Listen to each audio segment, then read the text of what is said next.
అన్నీ కలుపుకుంటే సుమారు 7 లక్షల పైచిలుకు కోట్ల అప్పు కాంగ్రెస్ ప్రభుత్వానికి బీఆర్ఎస్ అప్పజెప్పిపోయింది.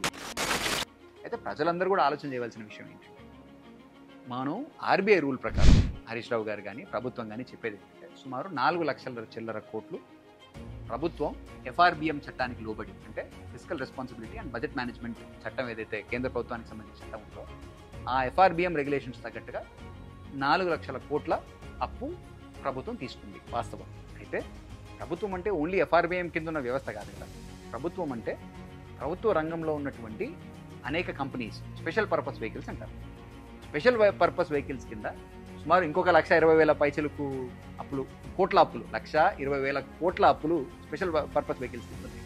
దీనికి ప్రభుత్వం అప్పు తీసుకోకపోవచ్చు, బట్ ఇది ప్రభుత్వం ఆధీనంలో నడిచే సంస్థ కాబట్టి ఇది ప్రభుత్వం గ్యారంటీ ఇచ్చిన అప్పు కాబట్టి దీనికి సంబంధించిన పేమెంట్స్ ఏవైతే ఉంటాయో ఆ సంస్థలు ఒకవేళ టేకప్ చేయగలిగితే, పే చేయగలిగితే సంస్థలు పే చేయాలి, లేకపోతే ప్రభుత్వమే పే చేయాలి.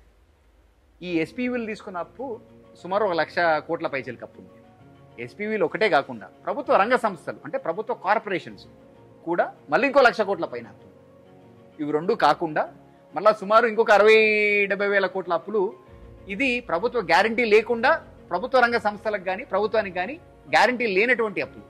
అంటే మీరు ఆలోచన చేస్తే ఎఫ్ఆర్బిఎం కింద చట్టానికి లోబడి తీసుకున్న అప్పులు ఒక 4 లక్షల పైచలకు ఉంటే, ఒక 1,00,000 కోట్ల అప్పులు పైచలకు అప్పులు స్పెషల్ పర్పస్ వెహికల్స్ కింద ఉంటే, ఒక 1,00,000 కోట్ల పైచలకు అప్పులు కార్పొరేషన్స్ కింద ఉంటే, ప్రభుత్వ గ్యారంటీ ఇవ్వనటువంటి బట్ తీర్పవలసినటువంటి అప్పులు ఇంకొక 60-70 వేల కోట్లు ఉంటే, ఇవన్నీ కలుపుకుంటే సుమారు 7 లక్షల పైచిలుకు కోట్ల అప్పు 2023 సంవత్సరానికి కాంగ్రెస్ ప్రభుత్వానికి బీఆర్ఎస్ అప్పజెప్పిపోయింది.